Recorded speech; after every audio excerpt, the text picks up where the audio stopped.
hola chicos, espero que anden bien. Espero que hayan visto los videos que vimos de motores de corriente continua.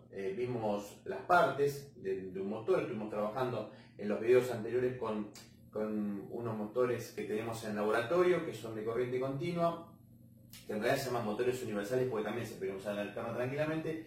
Pero si ustedes leyeron el material, bueno, vamos a explicar un poquito y algún tipo de conexionados como para avanzar un poquito más en el tema, ¿sí?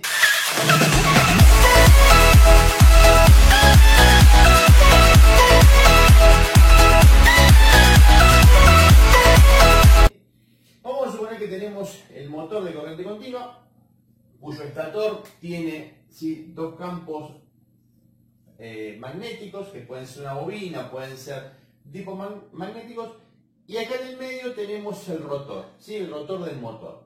Ese rotor del motor se alimenta, o sea, tenemos, acuérdense, en el colector, acuérdense que el rotor tenía un colector con las delgas, dos carbones, ¿sí?, en el cual van a ser alimentados. ¿Qué es lo que va a producir? Obviamente va a haber líneas de fuerza y va a generar un campo magnético, que se acuerdan cuando pasábamos la brújula, ¿sí?, un campo magnético, todo así, ¿sí?, que tiene esta forma, ¿sí? Nosotros pasábamos el imán y lo veíamos. ¿Cómo es con respecto al campo magnético del estator? Es perpendicular, o sea, acá se producen líneas de fuerza de este tipo, ¿sí? Si prestamos atención, hay puntos donde se cruzan las líneas, ¿sí? O sea, ¿qué quiere decir? Vamos a dibujar. Yo tengo una línea de fuerza que tiene un sentido, ¿sí?, del estator, y una línea de fuerza del rotor, ¿sí?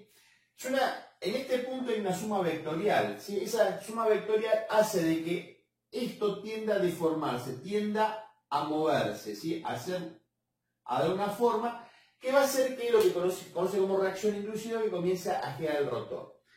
En un motor de este tipo, o todos los motores, ¿sí?, vamos a ver que en realidad cuando comienzan a arrancar, si uno mira el amperímetro, después ahí yo se lo voy a mostrar en los videos que tengo, el motor consume mucho, ¿sí? Puede consumir 3 veces más de lo normal que en el trabajo. ¿Por qué? Porque obviamente necesita vencer, ¿sí?, el par motor tiene que vencer la fuerza y la inercia. Es igual que un auto. Vieron que los autos, uno ¿qué hace cuando va en auto? Arranca, pone primera, porque necesita toda la fuerza, aplicarle mucha fuerza para poder vencer. Una vez que aumenta la velocidad, se hace más ligero y comienza a tener menor carga. Bueno, el motor ustedes lo van a ver en el video que voy a subir, cómo la corriente disminuye, ¿sí? Bien. Bueno, eso es con respecto a lo que es, quería hablar un poquito de la inducción, ¿sí? Bueno, ahora vamos a ver el video. Bueno, vamos a hacer una prueba que es la de ver cómo un motor consume hasta 3 veces o más en el arranque. Y acá podemos ver cómo el amperímetro, el motor en trabajo, está consumiendo alrededor de 11,7 amperes.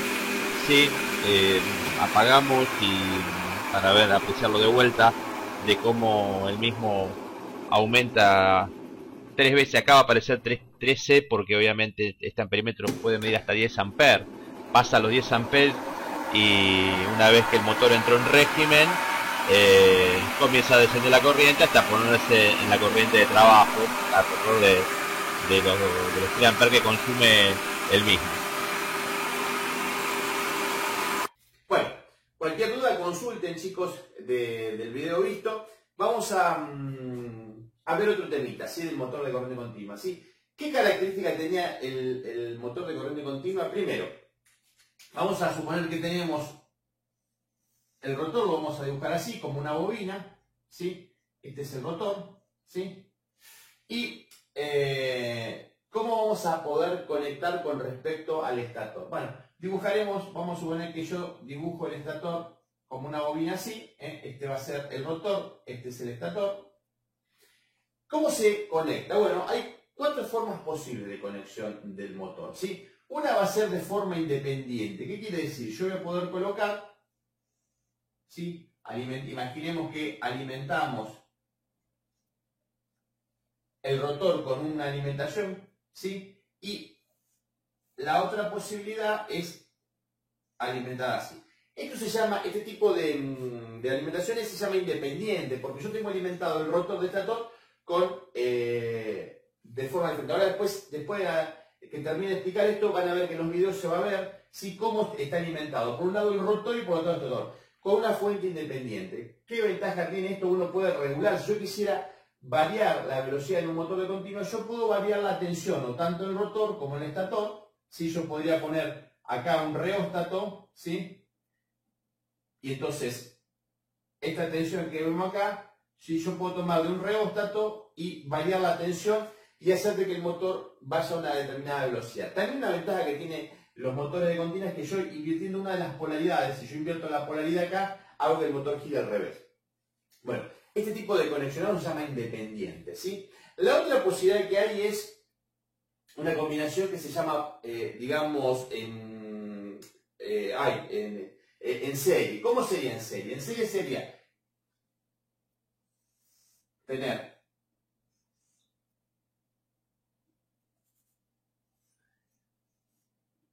imaginemos que tenemos así. En serie, ¿cómo sería? Bueno, yo voy a alimentar,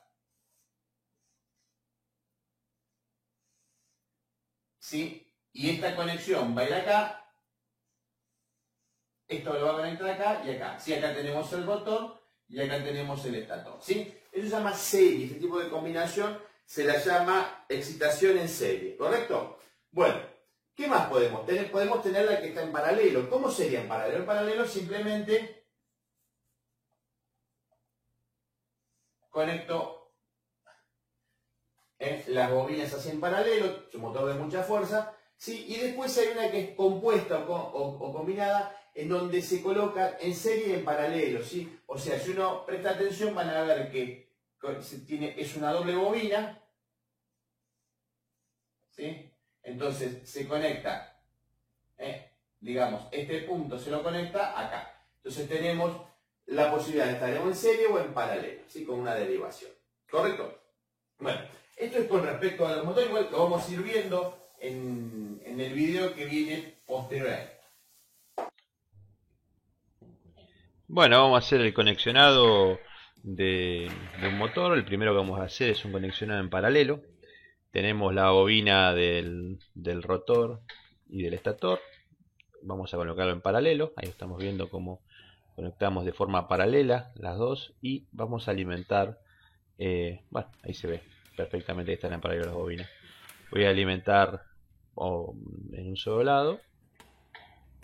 Y estoy alimentando las dos bobinas. Bueno, ahí vemos cuando prende el mismo la fuerza que tiene. Es un motor con bastante más fuerza. En este motor, bueno, por ahí lo que tenemos que tener en cuenta. Ahora vamos a hacer una conexión diferente, que es la en serie, ¿sí? Para lo cual conecto el final de la bobina de estator con la del rotor.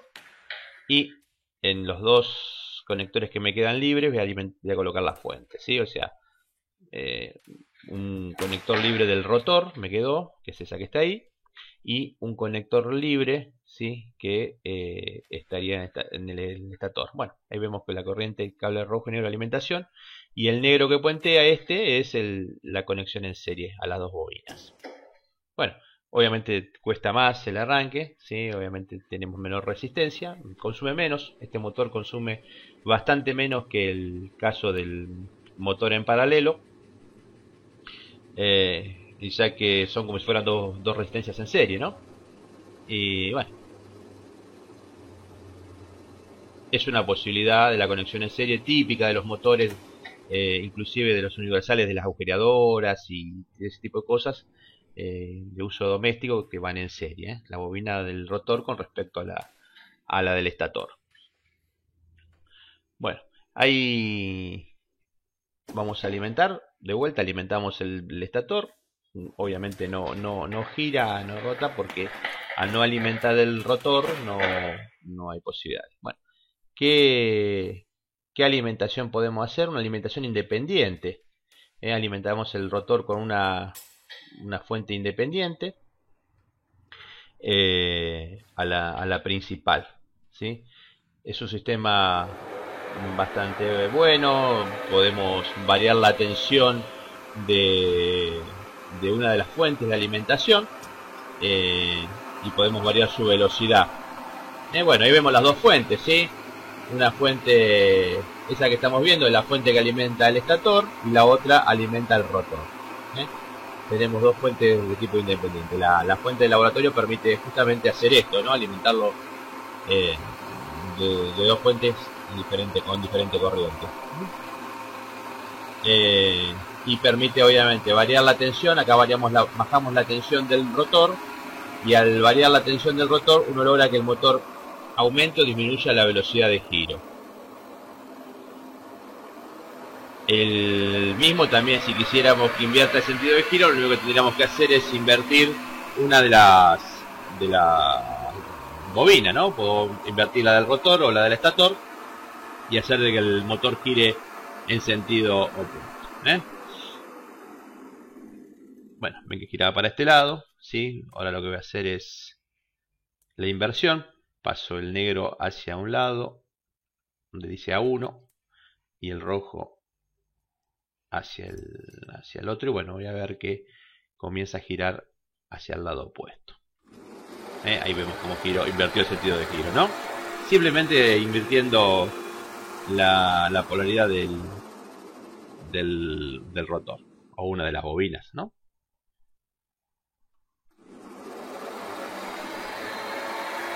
Bueno, esto es alguna de las combinaciones. Existe una combinación más que es una compuesta. Bueno, pero por estos momentos no lo hago porque no tengo la posibilidad. Bueno, espero que les haya gustado el video y bueno, algunos tipos de conexiones.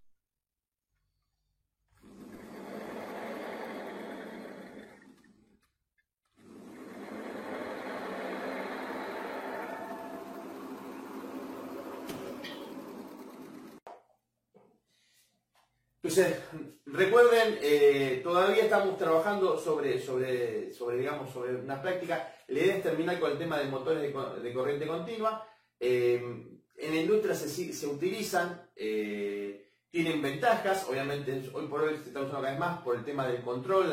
Se puede regular la velocidad, podemos manejar la inversión de sentido de giro, ¿sí? Y hoy por hoy tiene mucha electrónica aplicada sobre los motores. Entonces, bueno. A continuación vamos a ver un videito. Bueno, vamos a probar el motor de corriente continua, para lo cual lo que vamos a hacer es alimentar. Le voy a dar una tensión en el estator y podemos observar que el mismo, a pesar de que alimenta la bobina estator, no gira. Obviamente no gira porque al no estar alimentado el rotor no puede girar el mismo, ¿sí?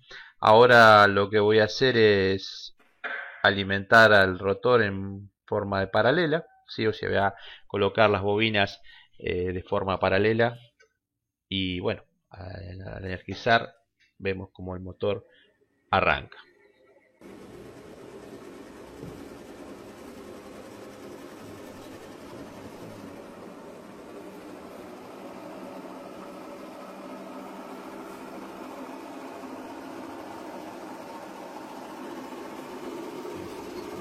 Bueno, esta es una fuente de alimentación variable que tiene en el laboratorio y bueno, permite variar la tensión y aumentar o disminuir la velocidad del mismo y así los ensayos. También cuenta con amperímetro, voltímetro como para ver las características del motor.